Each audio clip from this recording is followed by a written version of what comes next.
Ready?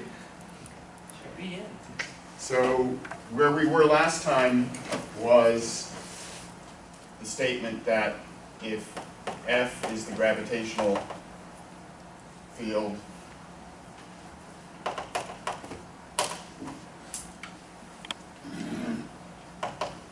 due to a density distribution delta,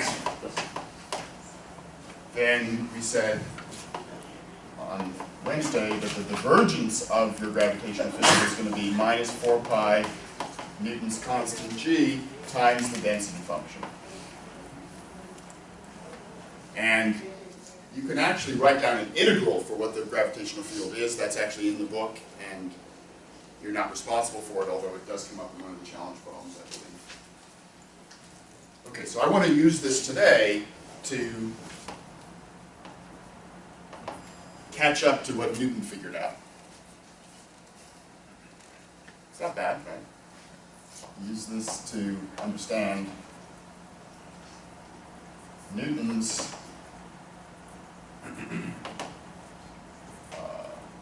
calculation, not his way, but calculation of the gravitational field inside the Earth.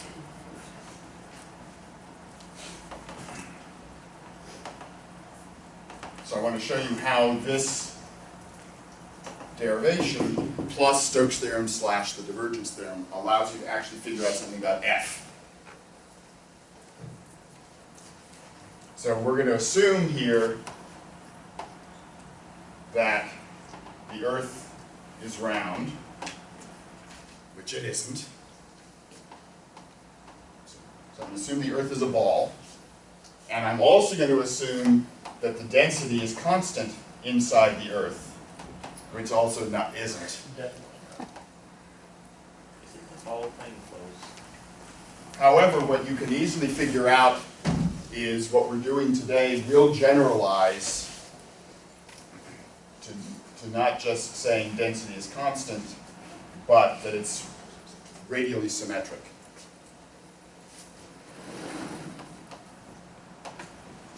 Spherically symmetric. So what I mean by that is that the density is constant on shells a certain distance from the center of the Earth, and that's closer to being correct. So in fact, that's all you really are going to need for what we do today for work, I believe. We'll see. Okay. So here we are. We've got the Earth.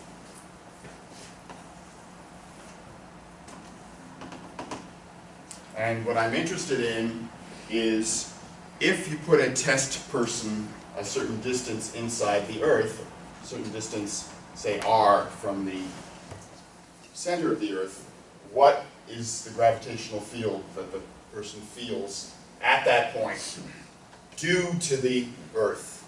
Well, by symmetry, it will be on that axis. So that's going to be my first argument, is that it's actually going to be pointing towards the center of the Earth. So it's going to look like that. Now, one of your homework problems, I think it's number 2, is to adapt the argument I'm doing here and tell me what the gravitational field is outside the Earth. Now, you're all supposed to know the answer, but I want you to prove it by analogy with what I'm doing now. It's easier than what I'm doing now, but it's the analogous argument. You do know the answer, right? If you're outside the Earth... 9.8, that number? No. Did you also set this? Gm big N over d squared. So if you're outside the Earth, the Earth acts as if it were a point mass at the center, with the total mass of the Earth pulling on you. We're going to prove that, I guess? You're going to do that in homework. That's your homework problem. And as I said, follow what I'm doing for the next 5 minutes, or 8 minutes, whatever it is, and you should get there. All right. So first, by symmetry, there's that word again, F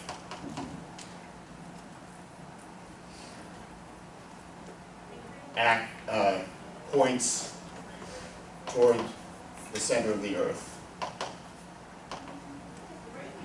which I'm going to say is the origin, say, just to make life easy. So we're going to put the origin there. Okay? The other thing that is true by symmetry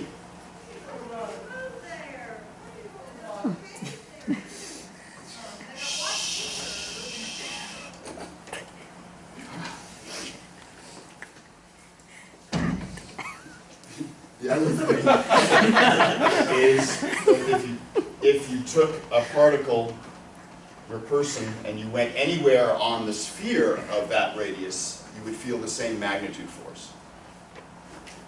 So I'm going to claim that that's also true by symmetry. The magnitude of F depends only on R, which is the distance from the origin.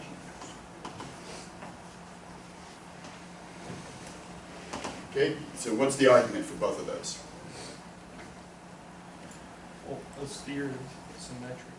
So I mean, you can put any point and rotate the sphere to have it point back to where it was, and it's the same thing.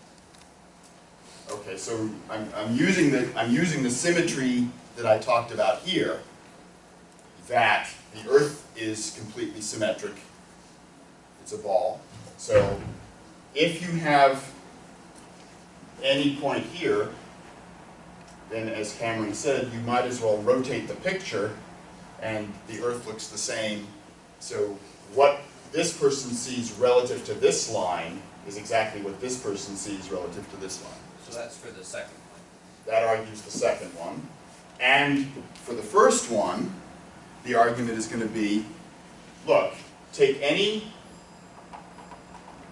2 points that are symmetric with respect to the z-axis here. Then, because the gravitational force on this guy is inverse square, so we're using Newton's law here, right? The inverse square force pointing along the line from the particle to the particle. So this force and this force have equal magnitudes because if I take symmetric chunks, they have the same mass. They're symmetrically located relative to the z-axis here, so the components of that force that are not in the z direction cancel. So you resolve this vector into a vector that's vertical and a vector that's horizontal. The vertical components add, and the horizontal components cancel. Okay? So that's going to say you end up with a vertical pointing vector in the end when you add up all the pieces. And we know it points toward the origin just because there's more mass Well, on that side? We'll get there. I haven't said what the sign is yet. We'll get there. Okay? So the force is going to be radially directed, and it's only going to depend on the distance from the origin. So this falls in the category of what we talked about last semester. It's a central force. Remember? We talked about central forces were ones where you had some function of actually pointed along the radius vector, and the magnitude in that case actually didn't have to be symmetric. It just had to be some function of where you were. So this is a bit more restrictive. Okay, now comes the fun part. Consider the sphere of radius r centered at the origin.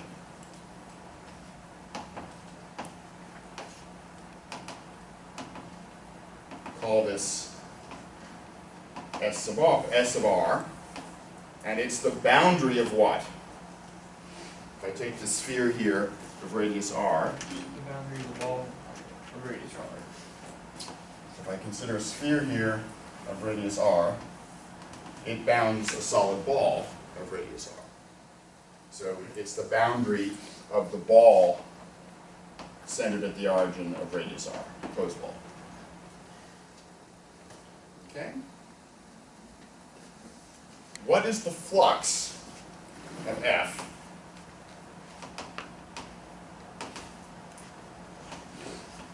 outward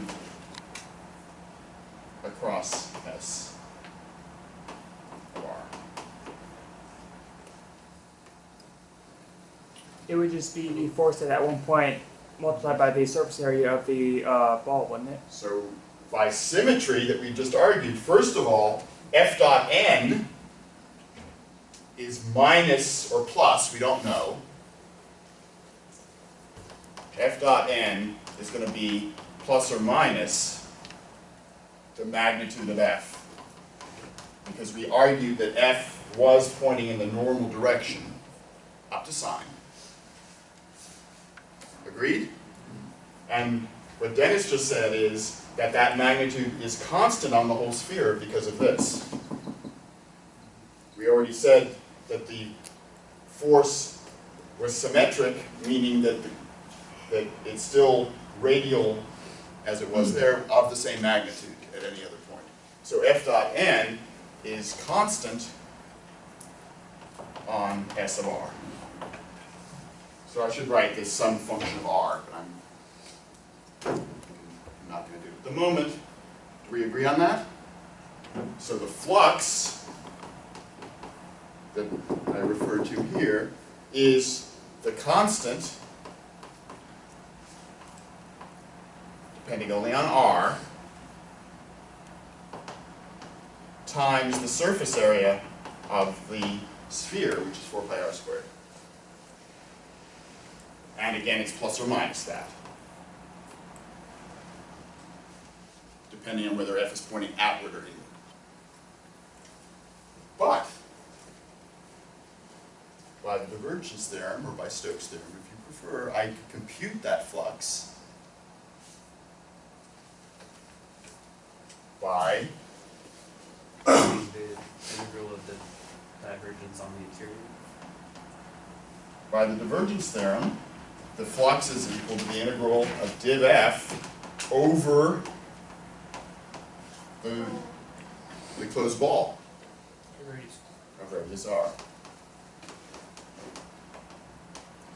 So notice, this is already giving Newton's great discovery, which is so spectacular. And that is that the density of what's out here is irrelevant. Or irrelevant, whichever you prefer. All that's mattering for this computation is the density in the ball inside. And what's outside is all canceling. Whatever mass distribution is out here is contributing zero flux. That was Newton's great discovery. So would you start shrinking the ball? No, I'm not shrinking. I'm just saying div F by what we derived on Wednesday is minus 4 pi g times the density. And so what are we getting? Mass. We're getting the mass of the Earth inside the ball of radius r. So by the way, this now settles the plus or minus issue. Does it depend on orientation? I'm orienting the sphere outward because it's the boundary of the ball inside.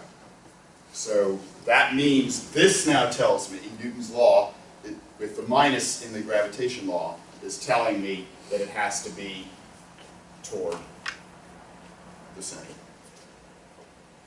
Right? Because the flux has to be negative, therefore F dot n has to be negative. Everybody okay?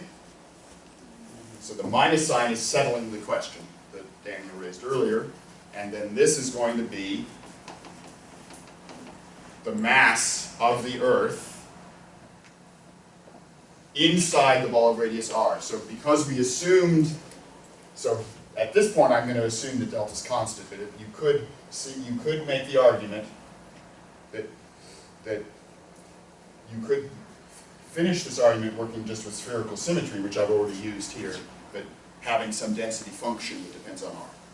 But I'm going to now, assuming that delta is constant, it's going to be delta times the volume of the ball here.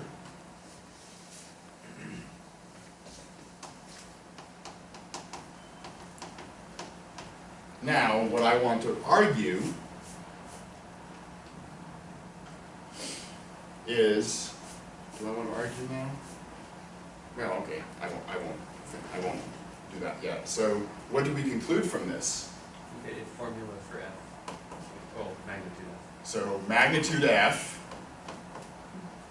we've agreed it's pointing inward, and I can solve for magnitude f by algebra. And what do? I divide by 4 pi r squared. So I get 4 pi, oops, 4 pi's cancel. Negative 4/3 pi g delta r. Did I get that right?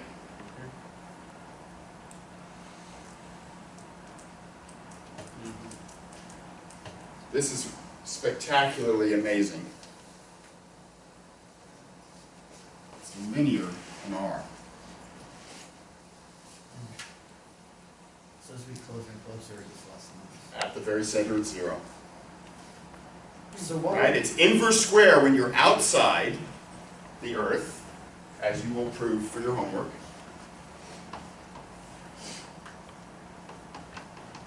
It's linear inside, and then when you get to the surface of the Earth, I hope it's a continuous function. We'll check that in a second. And then it becomes inverse square. So this is the plot of magnitude f as a function. Okay. Mm-hmm. So does this answer a question if theoretically you could draw like a tube from one end of the earth all the way down to the core to the other? And you fell in. We're going to do that. We're going to do it. Would you just like hang out in the center? We're going to do this. Now we're going to do this. No, be hot. You die. So We wait, told, before class started, we told Jonathan he should have brought us take that. an insulated suit to protect him, but we're going to do that. All right, let's stop and check. What happens here when r is the radius of the Earth?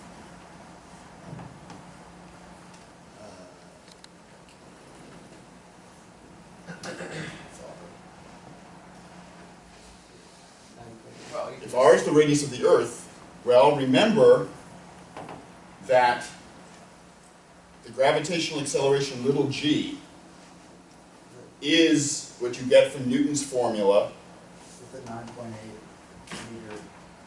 when you plug in into Newton's formula, which remember was capital G, capital M over radius squared. That's the gravitational acceleration due to the mass of the Earth at the surface of the Earth.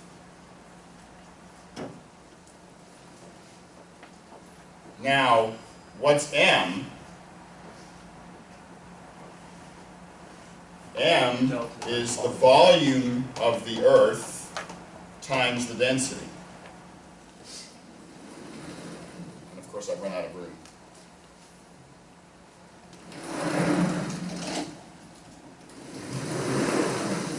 So, are our formulas checking? Which one's checking? Sorry. I'm asking, if, Yeah. do we get that the magnitude of F at the surface of the Earth is in fact little g? It's 4/3 pi g delta. Yeah. This looks like what we wanted to Did it work? use. Yeah. So 4/3 pi g delta radius of the Earth is the mass of the Earth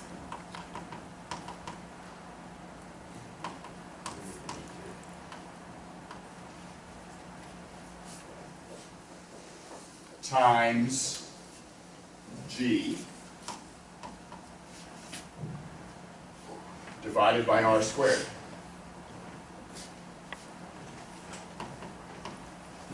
All right, 4/3 pi g delta r is r cubed over r squared.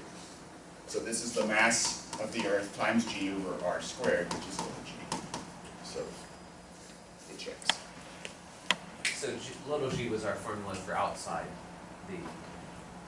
Little g is the gravitational acceleration at the surface of the Earth. Right. So we were just checking that. Okay. and then you will check that then it's inverse square from that point on. Mm-hmm. Okay. Okay? So So Force vector is always an acceleration. It's mass, so I'm assuming this is the force for a unit test mass. I think I said that at some point when I started this stuff. So it's the force exerted on a unit mass, which means it's the acceleration times 1, with units corrected. All right, so now comes the drum roll and the fun part. So this is what Lama was asking. So we're now going to say, and the story that goes with this. Someone did this? The first time I ever saw this done was in a class when I was a freshman in college, and the professor actually did what we're about to do, and you will see, I will tell the punchline of the story after we get the answer. But the question is going to be, suppose that you got tired of rush hour traffic, which living even in Athens is getting to be bad. Not quite as bad as Atlanta, but the question is, suppose you would rather, instead of trying to deal with rush hour, you would rather dig a tunnel to go from home to work. Now, this is particularly useful if your work is across the ocean. Saves you the airplane, parking, shuttles, security. Now, food costs though. There's some wear and tear on the vehicle. Risks of playing So no, we're not, right, it saves wear and tear on the vehicle. So my question is, suppose we dig a tunnel and we have a well-insulated spacesuit that we're going to put ourselves in so that we're not going to burn up. And the question is going to be, what happens if we jump in the tunnel here or just sit there and let ourselves go? What happens? Do we get to the other side, and how long does it take? So, by our symmetry argument that we've discussed, I might as well have drawn the tunnel in the picture horizontally, just to make our math easier. Doesn't make any difference, but by symmetry, rotate the Earth so that the tunnel is actually appearing horizontal in our picture. So here's a tunnel, and I'll put the appropriate color here. This is going to be Jonathan, who's dropped in and is starting to get warm. So it's a warming point mass. And the question is, what happens from the physics, just knowing this force? Well, To the center. Does he have an initial? he's no initial velocity. Just he gets to the hole and just Rolls lets go and falls in. I like say he starts springing. So friction. what if we establish? Well, no, we're ignoring friction. So it's a well-greased Jonathan, and we're going to assume he's well protected from the heat as well. All right. So what we've established is that there's a force due to the gravitational field of the Earth that pulls him towards the center of the Earth. But because the tunnel is well greased, the only component of that force that's going to matter here is the horizontal component, which will accelerate him along his path. Mm-hmm. So eventually you're going to get to a point where there is no horizontal component. Correct. Right. So you're Exactly at this point, Closest- It's the like you're force. already moving, so you're gonna move past it. Yeah, but I think then But then you'll be pulled back. Yeah, to the center. I think yeah, but you're already You'll going. eventually just like Going You back kind and of forth. work across it, and then you didn't make it to the exactly side, to the and then other when side. you end your stop moves, you're gonna make it. So presumably there's symmetry in the problem. Yeah, you can Presumably. exactly the same distance on the other side of the axis. Presumably, Well, there's symmetry in the acceleration. yes. All right, so let's write down what Newton's second law of motion says here. So again, I'm going to assume there's a typo in the book here. Somewhere an M got dropped, by the way, if you're actually looking at the book. But assume that Jonathan's a unit mass. We'll call the mass units Jonathans, and we won't have to worry about them. And then, what do we have? Mass times acceleration is Force. force. And the force I've already given you had the mass equal to 1. And I'm going to take the component of this equation that's along the tunnel.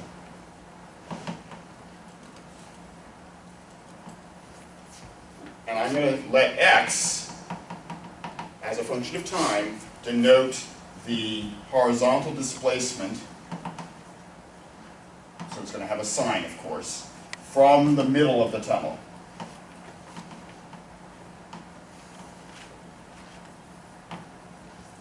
So this here will correspond to x equals 0. And we started off with x equals some positive amount and it'll get negative there, or we start off with x equals some negative amount and it'll get positive there, whatever, however you want to choose your sign, I don't care. So what do we have?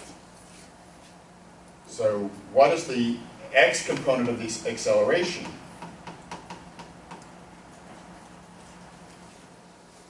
Well, It's gonna be the portion of the force. so again, it would probably be more useful if I drew it over there, and you think of x as being positive here. Notice the acceleration is in the opposite direction. So however you put your coordinate system here, the acceleration is restoring you to equilibrium. It's going to have negative this. If your x is on this side where it's positive, then x double prime is going to be negative. Now what's it going to be? Well, it's going to be the component of the force of the Earth in the horizontal direction. So there's this constant that we had.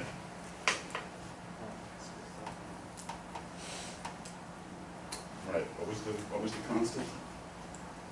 4 pi, let's just call it constant.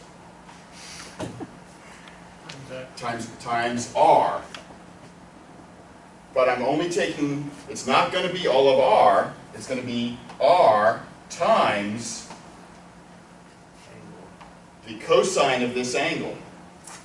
Right? This magnitude is r. I want the component in that direction.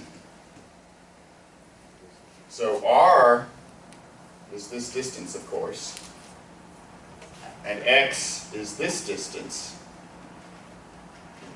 So what's the ratio of this side to this side on the vector? Well, in fact, what we just, right? It's obviously going to be the same ratio. This is just going to be x over r.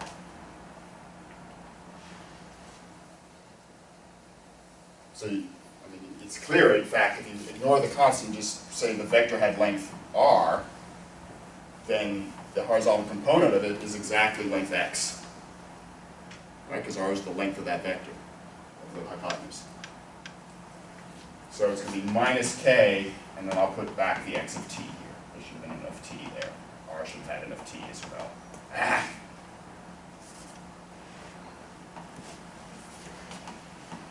Okay. So we see that x satisfies a very simple differential equation with k positive here. What is k? It's 4/3 pi g m. No, 4/3 pi g delta. Okay? So this is a very famous equation that you guys have seen, presumably in high school sometime, or in college sometime.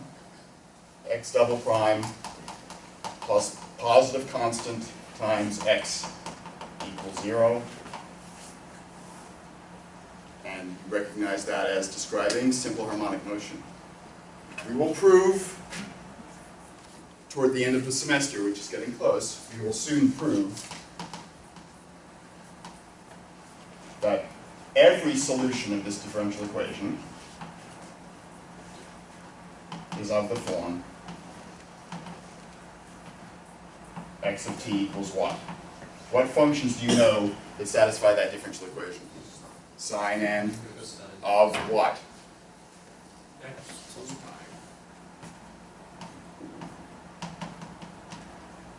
So we have a two-dimensional vector space of solutions. We'll prove that. So it's a linear combination of the two obvious solutions, and the constants are to be determined by the problem at hand. But what cosine and sine of what? You mean like an x? No, No, no, I'm doing x is my function, t is my independent variable. Well, If you take the second derivative of cosine, you get negative cosine. But I want to get negative k. So what should be in here? Not just t's, but square root of k. Right, if you take the derivative once, you get a square root. If you take the derivative again, you get a square root squared, which is just the k with the minus. So, in fact, Jonathan, in his infinite wisdom, oscillates back and forth. So he gets to this side and then reverses and goes back exactly. If you went in with initial velocity 0, you get to this side and you stop and you turn around and you repeat. What you have to do is you have to have something to grip on the other side and then you run and start. You do. So first thing I want to say is if we set x of 0 equal to x naught and x prime of 0 equal to 0. So if you start at position x naught here and at rest, then what does that tell you? You get that when you plug in t equals 0, this drops out because sine of 0 is 0. So you get c1 as x naught. And if you took the derivative, the cosine would turn into a sine, the sine would turn into a cosine. So when you plug in 0, you will find out that c2 has to be 0. So this is the complete formula.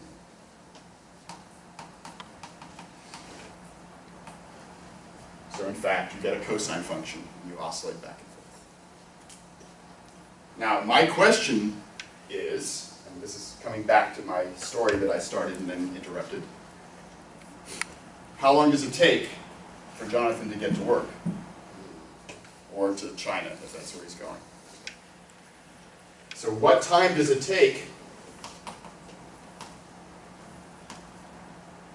to make a one-way commute?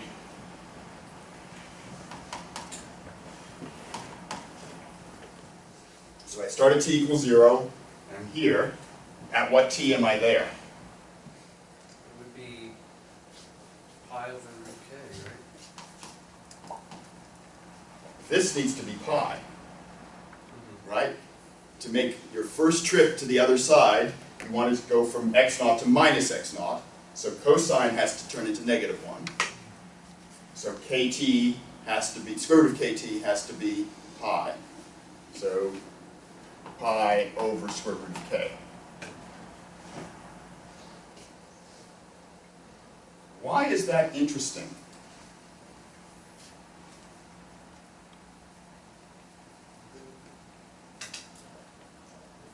Doesn't depend on radius. Doesn't depend on where your trip is. You could be going next door in a tunnel, or you could be going through the center of the Earth to wherever that puts us in the whatever ocean. It's going to take the same time to go literally next door from here to Atlanta, from here to Copenhagen, or from here to the South Pole almost. I mean, wherever it This is. is a lot something. Depending where you're at. So you profess So, to do form of translation. and this, in fact, if you do the number crunching, it's approximately 42 minutes. Wait, only 40 minutes to go across the entire. Yeah. That's With with no no hour. resistance. You are booking. So the end of the story is that the professor that showed me this when I was a freshman, at the end of his lecture, said, you know, that's about what my commute takes on a good day. I really should dig a tunnel between my house and MIT. And that was the place. And if you know, you don't have the snow to deal with because it's a well-protected tunnel. You don't have traffic. Of course, if a lot of people get this idea, you have a lot of crossing tunnels, and then there could be some dangerous accidents. It's incredible. You could get from one end of the other in 42 minutes. You could. You would break the sound You barrier. die in the middle. But You would be dead. But unless you have well insulated tank top. So why put really short tunnels? Oh, I guess because. I mean, it makes sense, right? Yeah. If it's a very shallow tunnel, the horizontal component of the force is very small. If you're actually digging a very deep tunnel, you get a lot stronger force. Our gets smaller here, but more of the force is acting. The closer you are to being on a diameter, all the force is acting. Whereas if you're on a shallow one, hardly any of the force is acting on you. Two questions. Have you figured out how long it would take to get to the center and then the center to the other half? Would it take? Same, Well, would it take? It's half the time. right? Would it be quicker to get from the edge to the center than the center to the No, edge? it's the cosine function. So Symmetric. your position is completely symmetric. Okay. And then, if there was any friction, would you not make it all the way? You would not. And you'd end up just in the center. Right. I'm like that. If you didn't sufficiently grease up Jonathan and the tunnel, he would perish and end up with the middle. Here. Probably the grease was. So if you were to try to dig this tunnel, you'd get stuck on Any it. vegetable oil. So, yeah, okay. So this is clearly not meant to be a practical application, but I still think it's quite amusing. So, but what the lesson I want you to appreciate here, though, is that once you have a little bit of symmetry in the picture, knowing the divergence allows you to actually reconstruct the force. So from the symmetry considerations, knowing the flux, you can figure out the force field. And knowing the divergence, you can figure out the flux. So that's actually conceptually quite interesting that that we made those steps. Does anything interesting happen when you change it to from a straight tunnel to like a curved tunnel? Like a parabolic tunnel? Probably be a lot worse. I've not worked that out, I don't know. There is a classic question, which I don't want to spend too much time on because we have stuff to do, but there was the classic problem that the Bernoulli brothers posed was, with gravity acting, imagine you had a wire and you wanted to put a bead on it, frictionless bead, so we're having it slide, no rotations, just a sliding object, no friction, and you want to go from here to here as quickly as possible with only gravity acting. So it's a similar question, but I'm on the surface of the Earth with a constant gravity. What path gets you from here to here as quickly as possible? It is an upside down cycloid. This is called the Brachistochrone problem, and you can Google it to your heart's content. It's a wonderful problem, and if you remember the cycloid that we discussed week 4 of the course last semester, you turn it upside down. And the other amazing thing that they discovered is that if you start the bead partway on the trip, the time it takes to go from there to there is the time it took the original one to go. Same time, no matter where you start. Wow, that's cool. Why is that? You're going less distance. Yeah, but you picked up speed when you were going there, and that exactly compensates, so you make it in the same time, no matter where you start on that curve. All right, so that's slightly related to your question. So if you want to solve problems like this, you need to go learn something called calculus of variations. Okay. This ends our physics treatment, and now I want to spend a couple days on my personal favorite part of the course, which is an introduction to topology.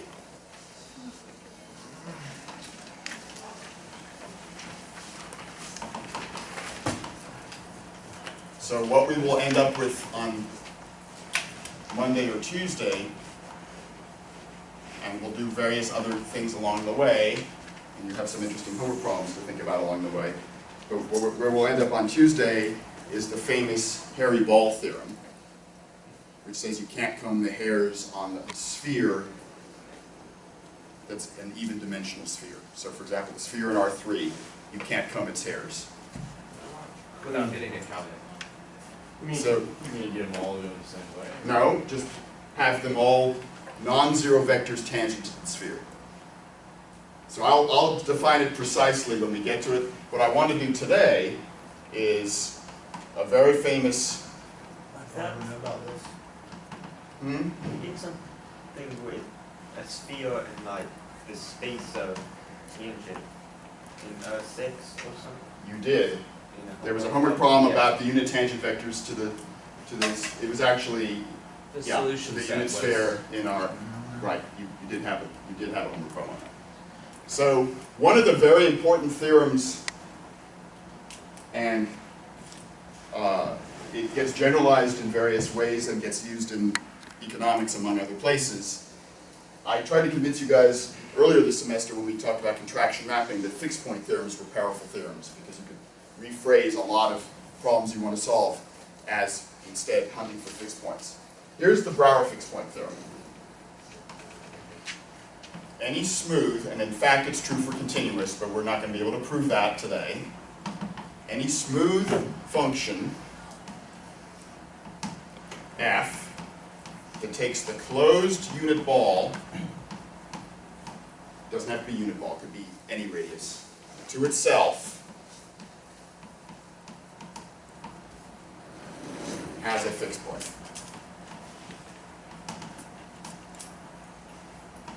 So if you are told to assign in a smooth way a location to each point of the closed ball, some point ends up having to stay fixed. If I tell you, make sure you move everybody, you're going to fail. And this is in any dimension. This is in any dimension. So the closed ball to itself. So I'm doing the closed ball of radius 1 here in Rn. Could be any dimension. And it's not necessarily onto. Nope. All I'm saying is it's smooth. It has to be 1 though, it can't be less than or greater than 1. It could be Or less, it can be less than 1. You could What can what be scale- less than 1? The radius. It can be any real number you want. Scalable. Any positive real number. Yeah, you can scale. Is that a unique fixed point or? No. Okay, yeah. The identity function fixes yeah, everything. I was about to ask. Yeah. Very surprising result. Now the one-dimensional version you all know.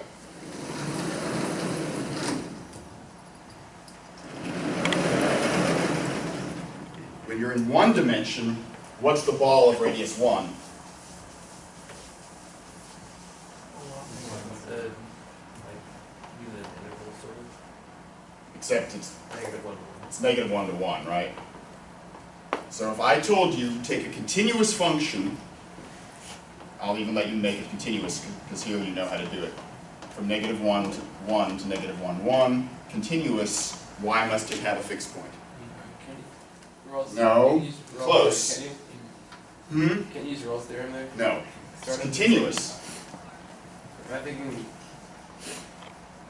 the wrong name? So what does it mean to have a fixed point? It's a place where the graph crosses F of x equals y equals x. So draw for me a graph of a continuous function that never crosses that diagonal line. Top out, maybe, of the dimension. No, no, no. You gotta stay within the interval. We You can't do it, right? pre- Any continuous function you graph either starts on the diagonal and stays above it the rest of the way, or below it, or it starts above it somewhere and crosses below it, and therefore it had to cross. So the Why does it cross below? Sorry. well, the value Okay. at 1 is Yeah. either 1 or it's below. Yeah. The value at negative 1 is either negative 1 or it's above. So if you didn't cross at either endpoint, that means you started above and ended below. And so by the intermediate value theorem, you had to cross. Good luck making that proof work in dimension 2. Those of you who might think about taking the differential topology course next fall will see lots of versions of this theorem that we're doing here generalized.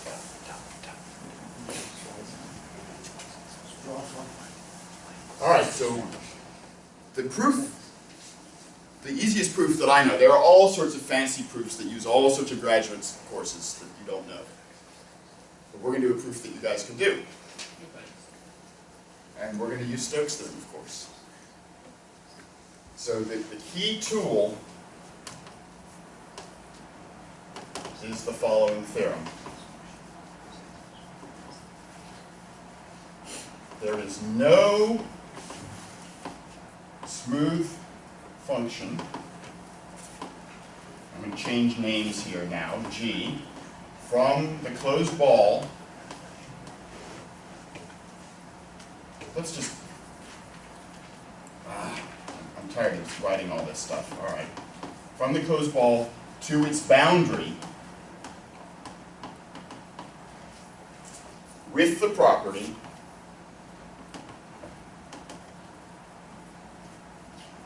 that for every x in the boundary, g of x is x. Okay, that's a lot of symbols. What am I saying?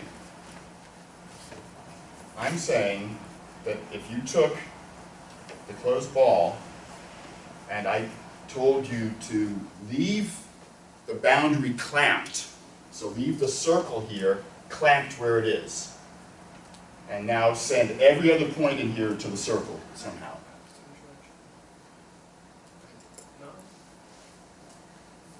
So I'm asking you, think about clamping the boundary and mapping every other point to the boundary in a smooth way or continuous way.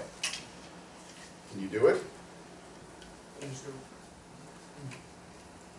So you start saying, well, I'll take the stuff that's near here and just push it out. What goes wrong? The origin. Yeah, the origin doesn't know where to go. So that's why there isn't one. You can't do it. Does it say g of x equals x? Or So I said every point on the boundary has to stay where it started.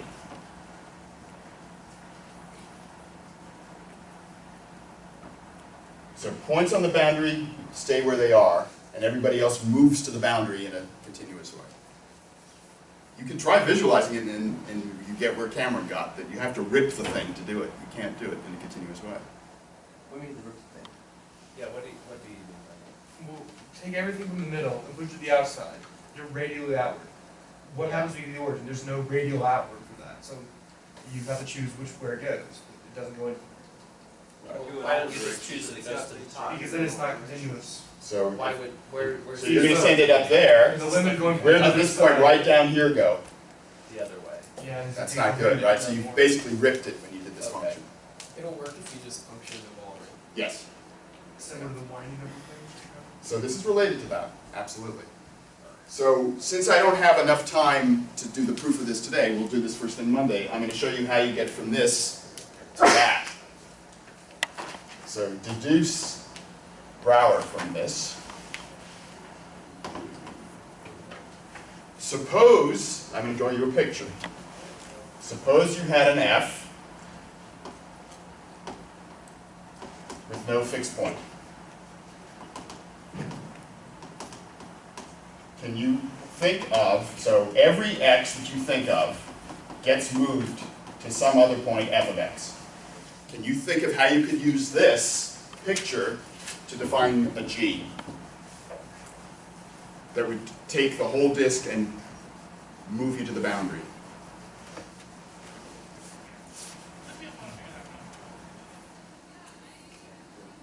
If those points are different, what can you do with them? Put them on either, draw the chord through. Draw the line. Put them on either side. Now, where should I send x to obtain a g like this? That's good. That's good to the same boundary as x. That's good. No, careful, careful, careful.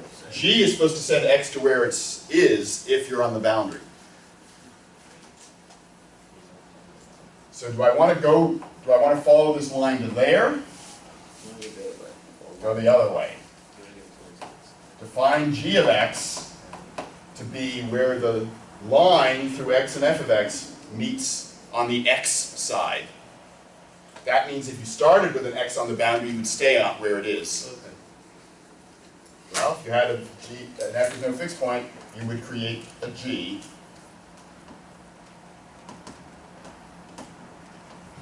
But we said there isn't one. And for those of you who want to quibble, check, this g is smooth.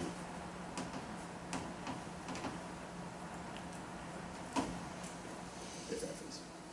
Pretty cool, huh? So if you had no fixed point, you could figure out how to send all the disk to its boundary with this property. Yes, What sir. about the point on the right side of that green line that's on the boundary?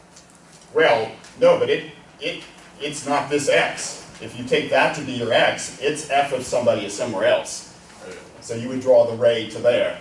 okay. Right. Okay. Office hours as usual this afternoon. Otherwise, have a good weekend.